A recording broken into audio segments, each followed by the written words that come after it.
Jake Martinez wiped the sweat from his forehead as he guided his small ship through the floating rocks of the asteroid belt. He had been doing this job for 3 years now, searching for valuable metals and old ship parts that he could sell. It was not easy work, but it paid enough to keep him alive. His partner, Lisa Bennett, sat at the scanner station, watching the green lines move across her screen. She was looking for anything that might be worth money. Most of the time they found nothing but worthless rock and old garbage from passing ships. "Got something here," Lisa said, pointing at a bright spot on her screen. "Metal signature is strange, though. Never seen anything like it." Jake turned their ship toward the signal. Through the front window, he could see a piece of twisted metal, floating slowly in space. It was about the size of a dinner plate and had a silver color that seemed to shine even in the dim light of the distant sun. "Looks expensive," Jake said with a grin. "Let me bring it aboard." He put on his spacesuit and went outside to collect the metal piece. When he grabbed it with his gloved hands, something strange happened. The metal felt warm, even through his thick gloves. Strange patterns on its surface began to glow with a soft blue light. "Lisa, are you seeing this?" Jake asked through his radio. "Seeing what?" "You just picked up the metal." Jake looked down at the piece in his hands. The glow was gone now, and it looked like normal metal again. He shook his head and brought it inside the ship. Back in the cargo bay, Lisa ran her scanner over the metal fragment. The readings made her eyes go wide. "Jake, this thing is made of elements that do not exist. At least, they are not supposed to exist." "What do you mean?" "The computer says this metal is harder than diamond, but weighs almost nothing. The molecular structure is impossible. This is not from any human ship." Jake picked up the fragment again. Once more, the strange patterns began to glow, but this time Lisa could see it too. The blue light pulsed like a heartbeat. "We need to take this to someone who knows about alien technology," Lisa said. "This could be worth more money than we have ever seen." They flew their ship back to Ceres Station, a large space station where miners and salvage crews came to sell their finds. The station manager, Carl Brown, was known for buying strange items without asking too many questions. But when Carl saw the metal fragment, he refused to touch it. "That thing gives me the creeps," he said. "Take it to the research people on Earth. They pay good money for alien stuff." Jake and Lisa used most of their savings to buy passage on a transport ship to Earth. During the long trip, Jake kept the seek, metal fragment in a special box, but he could feel it calling to him. Sometimes he would take it out and hold it, watching the patterns glow and change. When they reached Earth, they went straight to the Terran Research Institute in New York. The building was tall and white, filled with scientists who studied things. From outer space, Dr. Richard Stone, the head of alien studies, agreed to see them after Lisa sent him pictures of the metal fragment. Dr. Stone was a thin man with gray hair and thick glasses. When Jake placed the fragment on his desk, the scientist nearly fell out of his chair. The metal began to glow brighter than ever before, and new patterns appeared on its surface. "Where did you find this?" Dr. Stone asked, his voice shaking with excitement. Jake told him about the asteroid belt and how the fragment had been floating alone in space. Dr. Stone called for his team, and soon the small office was filled with scientists taking pictures and measurements. "This metal is millions of years old," said Dr. Ann White, who studied ancient civilizations. "But it shows signs of incredible energy damage. Whatever ship this came from was destroyed in a massive battle." Dr. Stone used a special machine to look inside the metal. Hidden within the strange patterns were tiny crystals that still glowed with power after all these years. "These are data storage devices," he said. "They might contain information about whoever built this." The team worked for days trying to figure out how to read the crystals. Finally, Dr. Stone connected them to the Institute's most powerful computer. The screen filled with images that made everyone in the room go silent. They saw massive ships, bigger than cities, flying through space. Thousands of them, moving in perfect formation across star systems. The ships were beautiful and terrible. At the same time, covered in the same glowing patterns as the metal fragment. "My God," whispered Dr. Stone.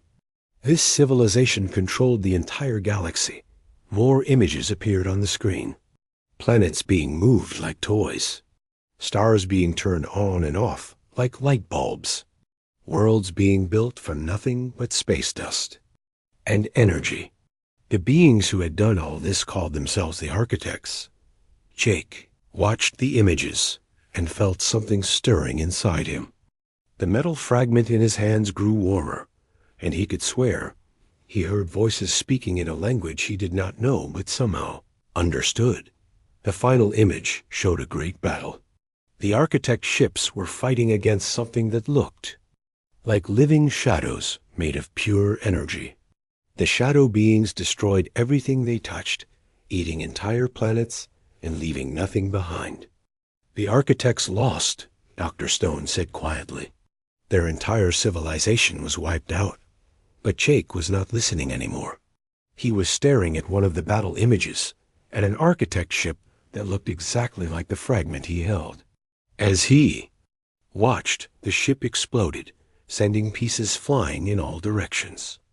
One piece, no bigger than a dinner plate, tumbled through space toward a small yellow star at the edge of the galaxy. Toward Earth. Lisa grabbed his arm.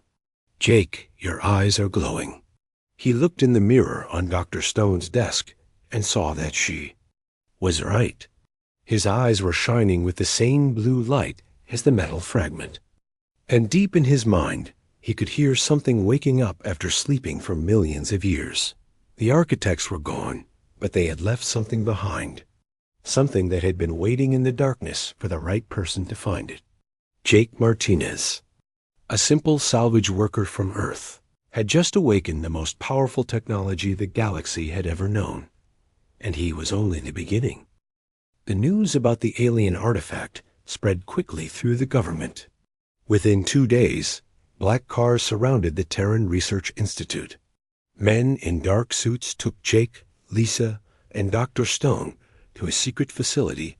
Underground. Commander Helen Brooks was waiting for them. She was a tall woman with short brown hair and sharp eyes that missed nothing. She had been in charge of Earth's space military for 10 years and had never seen anything like this. "We need to know everything about this artifact," she told them. "Our best scientists are on their way." The underground facility was huge, with white walls and bright lights everywhere. Dr. Stone was given a laboratory 3 times bigger than his office, filled with machines that could study things down to the smallest parts. Jake still felt strange. The blue glow in his eyes had faded, but he could feel something moving in his mind.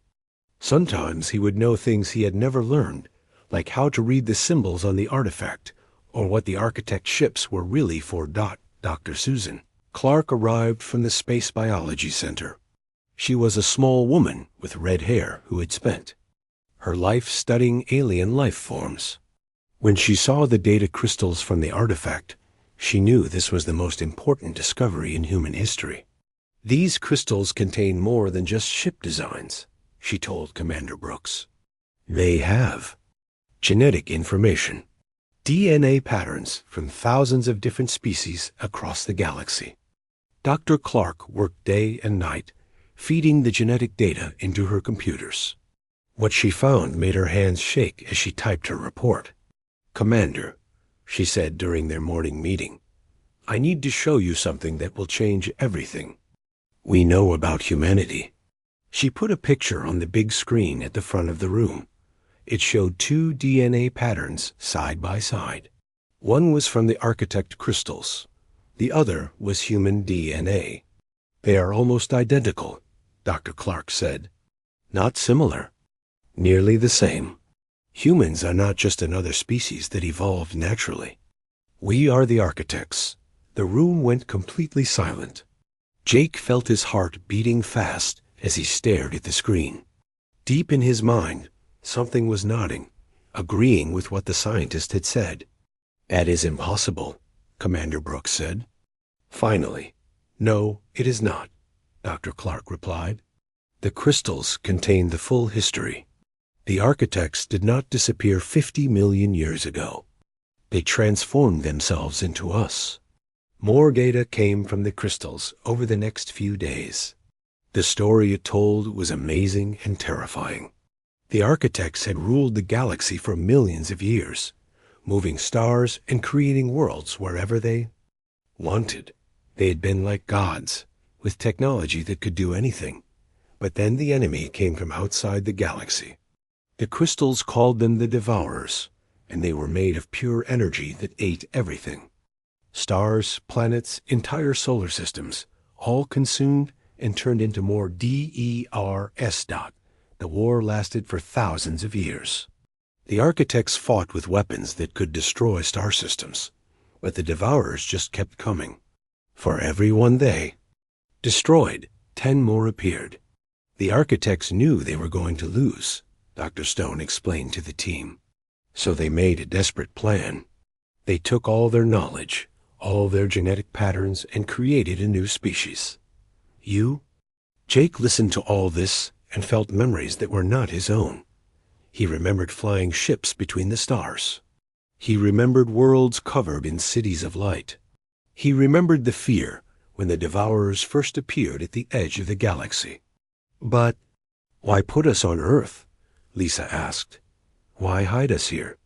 Because Earth was the most remote world they could find, Dr. Clark answered. A small planet around a young star at the very edge of the galaxy. They thought we would be safe here until we were ready. Ready for what? Commander Brooks asked. Before anyone could answer, alarms began ringing throughout the facility. A technician ran into the room with a computer tablet in his hands. Commander, we are getting signals from all over the solar system. The artifact is not alone. There are architect installations on every planet and moon, and they are all turning on. The main screen showed a map of the solar system. Dozens of red dots were blinking on Mars, Europa, Titan, and even in the asteroid belt where Jake had found the first fragment. It appears that touching the artifact activated some kind of signal, Dr. Stone said. The architect technology has been sleeping for millions of years, waiting for one of their descendants to wake it up. Jake felt a pulling sensation in his chest. He knew, without being told, that he needed to go to these places. The architect installations were calling to him. We need to send teams to investigate, Commander Brooks said. This could be the most important moment in human history. But even as she spoke, reports were coming in from around the world. People everywhere were feeling strange. Some reported dreams of flying through space. Others said they could suddenly understand languages they had never heard before. In a small town in Texas, a farmer named Pete Johnson found that he could make plants grow just by touching them. In Japan, a school teacher named Mary Sato discovered she could move objects with her mind.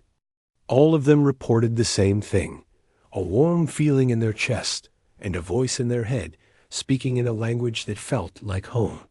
It is happening everywhere, Dr. Clark said, reading reports from around the globe. The architect genetics are activating in humans worldwide. We are changing back into what we were meant to be. Jake stood up from his chair. He could feel the installations calling to him more strongly now. He needed to answer that call. I have to go to them, he said. The installations. They are waiting for me. Commander Brooks started to object, but Dr. Stone stopped her. Look at his eyes, the scientist said. Jake's eyes were glowing bright blue again, but this time they stayed that way. And in that glow, everyone in the room could see something else. Knowledge, power, the wisdom of a civilization that had ruled the galaxy for millions of years. The architects left us more than just genetic patterns, Jake said. his voice sounding different now. "They left us their technology, their knowledge, and their purpose. The Devourers are coming back. They can sense that the architect technology is active again." He looked around the room at the shocked faces of the scientists and military officers. "We have maybe a few years before they return to finish what they started. We need to remember who we really are and prepare for war. The age of humanity was over. The age of the architects had begun again." The first expedition to Europa launched 2 weeks after the installations activated. Captain Danny Murphy led a team of 12 scientists and soldiers to the ice moon of Jupiter, where the strongest architect signal was coming from. Danny had been a space pilot for 15 years, but nothing had prepared him for what he felt when their ship got close to Europa. The ice covering the moon was glowing with the same blue light as Jake's artifact. Strange symbols were appearing and disappearing across the surface like living writing. "Control, we are seeing massive energy readings from the surface," Danny reported back to Earth. "The entire moon looks like it is alive." When they landed, Danny was the first to step onto the ice. The moment his boots touched the surface, he felt a jolt of electricity run through his body. The symbols on the ice began moving toward him, gathering around his feet like curious animals. "Captain, are you all right?" asked Dr. Nancy Wright, the team's technology expert. "I feel different," Danny said. "Like I am remembering something I forgot a long time ago." They followed the symbols to a place where the ice had melted away, revealing a structure underneath. It was made of the same silver metal as Jake's artifact, but it was huge. The building stretched down into the moon for miles, its walls covered in the glowing blue patterns. When Danny touched the entrance, it opened without any sound. Inside, the walls were filled with machines that hummed with power. Lights came on automatically as the team walked deeper into the facility. "This place has been waiting for us," Dr. Wright said, studying her readings. "The machines are responding to our presence." In the center of the facility was a room with a chair made of the same silver metal. Danny knew, without being told, that it was meant for him. When he sat down, the chair began to glow, and information started flowing into his mind. He saw the galaxy as it had been millions of years ago, when the architects ruled from star to star. He saw their great cities floating in space, their ships that could travel instantly between worlds, their technology that could create life itself. But he also saw the end. The Devourers coming from the dark space between galaxies, consuming everything in their path. The final battle where the architects made their last desperate choice. "They knew the Devourers would come back," Danny said when the vision ended. "That is why they made us. We are not just their children. We are their weapons." Back on Earth, similar discoveries were being made at installations around the world. In the Nevada desert, a team found machines that could build spaceships in hours instead of years. Under the ice of Antarctica, scientists discovered weapons that could destroy entire fleets with a single shot. But the most important discovery was what was happening to the people themselves. Jake Martinez was not the only one changing. All over the world, humans were developing abilities that seemed impossible. Amy Carter, a farmer from Kansas, found that she could feel the emotions of everyone around her. At first, it was overwhelming, but she learned to control it. Soon she could tell when someone was lying just by looking at them. Tony Phillips, a construction worker from Detroit, discovered he could reshape metal with his bare hands. He could touch a steel beam and make it bend into any shape he wanted. His coworkers were amazed when he fixed a broken crane just by touching it. In India, a school teacher named Raj Patel found that he could understand any language instantly. He could read books written in languages that had been dead for thousands of years. More importantly, he could understand the architect symbols that were appearing everywhere. The government tried to keep these changes secret, but it was impossible. Videos appeared on the internet, showing people doing impossible things. News reports talked about miracles happening around the world. Commander Brooks set up a special program to find and train people with new abilities. She called them the Awakened, and within months there were thousands of them. "We are becoming something new," she told the president during a secret meeting. "The architect genetics are not just changing how we look, they are changing what we can do." But not everyone was happy about the changes. Some people were afraid of the Awakened and wanted them to be locked up. Others thought the whole thing was a trick by the government. There were protests in major cities. Some people demanded that the architect technology be destroyed. Others wanted to use it to make themselves powerful. Fear and excitement spread around the world in equal measure. Jake Martinez had become something like a prophet for the Awakened. His transformation was the most complete of anyone. He could communicate with the architect machines without touching them. He could understand their technology just by looking at it. "We do not have much time," he told Commander Brooks during one of their meetings. The Devourers felt it when the installations activated. "They are already on their way back." "How long do we have?" she asked. "Maybe 5 years, maybe 10. But they are coming, and when they get here, they will try to finish what they started millions of years ago." The architect installations were not just museums of old technology. They were training centers designed to help humans remember what they had been. Each installation taught different skills. The one on Mars taught space travel. The one on the Moon taught how to build with living metal. The one in the asteroid belt taught how to fight. Danny Murphy spent months at the Europa facility, learning to pilot ships that could move faster than light. When he finally returned to Earth, he was different. His eyes glowed with the same blue light as Jake's, and he could do things that seemed like magic. "I can feel the ships calling to me," he told his wife when he got home. "Ships that have been sleeping in space for millions of years, waiting for us to wake them up." All across the galaxy, ancient architect ships were powering up. Hidden in asteroid fields, buried on dead worlds, floating in the empty space between stars. They had been waiting for their creators to return, and now they sensed that the time had come. Lisa Bennett, Jake's old salvage partner, was among the first to find one of these ships.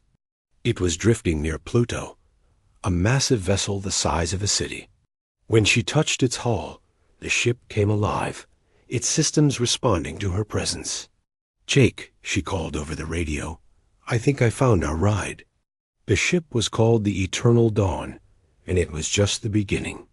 Soon, awakened humans were finding architect ships all over the solar system.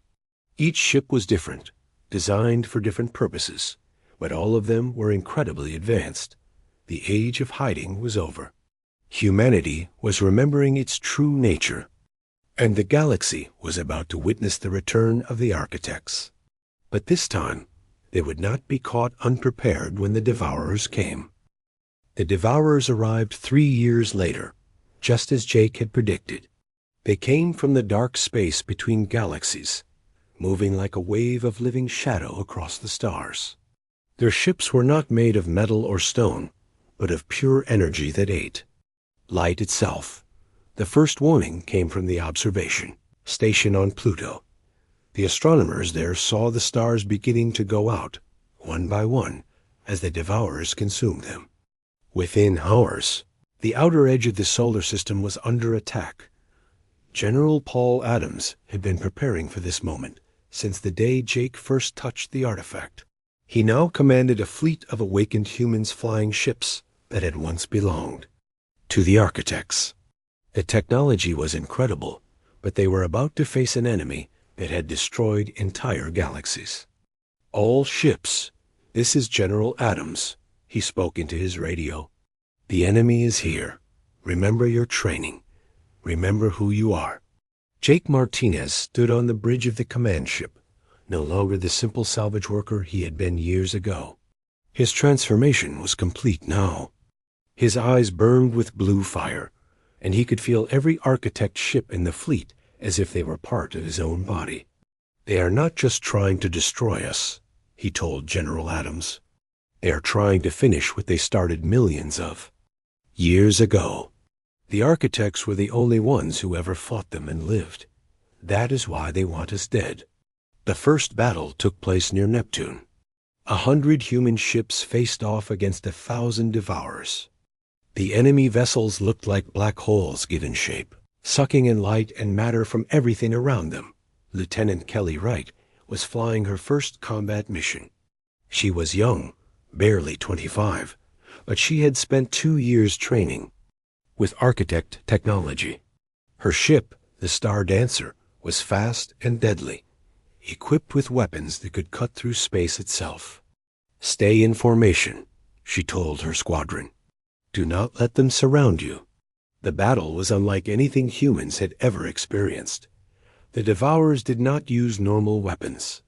They attacked by draining energy from their targets, turning the life force of their enemies into fuel for their own growth. But the humans were not defenseless. Their awakened abilities gave them advantages the original architects had never had. Amy Carter, now an admiral in the fleet, could sense the emotions and intentions of the enemy. She could tell where they would attack before they moved. "Left. Flank, incoming attack in 10 seconds, she warned over the radio. Tony Phillips, commanding an engineering ship, could reshape the metal of damaged vessels just by touching them. He kept the human fleet fighting even when their ships were badly hurt. The battle raged for hours. Ships exploded in flashes of light and darkness. Both sides took heavy losses, but something strange began to happen. The humans were learning, adapting, getting better at fighting even in the middle of combat. They are not like the architects, Jake realized as he watched the battle. The architects were perfect, but they could not change. We can evolve. Kelly Wright proved this when her ship was surrounded by 3 Devourers. Instead of following her training, she tried something new. She linked her ship's weapons to her own awakened abilities. Using her mind to guide the energy blasts, the result was devastating. Her weapons became 10 times more powerful, cutting through the Devourers like they were made of paper. Within minutes, she had destroyed all 3 enemy ships. "Did you see that?" she called over the radio. "I can feel the weapons. They are part of me now."